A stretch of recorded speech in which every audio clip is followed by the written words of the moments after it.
প্রচন্ড গরমের কারণে হাত হাত মুখ দেওয়ার জন্য এখানে আসছি। এখানে এসে দেখি পানির কোনো ব্যবস্থা নাই। যদি এখানে পানি থাকতো তাহলে সবারই উপকার হতো, এই গরমের থেকে সবাই কিছুটা হলে বাঁচতো। এখানে পানির খুবই প্রয়োজন।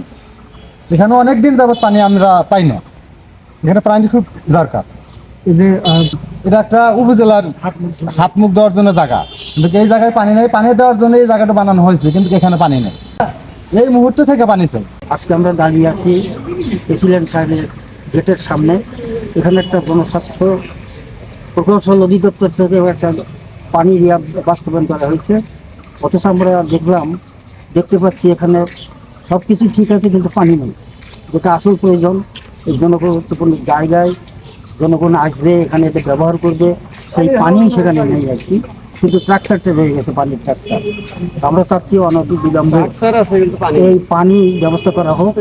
এখানে এই জনগুরুত্বপূর্ণ স্থানে মানুষ এসে তাদের সেই সহযোগিতা পাক, এইটাই প্রত্যাশা করছি। ইসলাম রায়গঞ্জ উপজেলায় একটি কৃষি উন্নয়ন প্রকল্পের কাজে যাই হোক, এখানে এসে তারপরে আমার পানির দরকার ছিল, কিন্তু এখানে এসে পানির জন্য স্থাপনা করা হয়েছিল, কিন্তু এখানে দেখতেছি যে পানি নাই।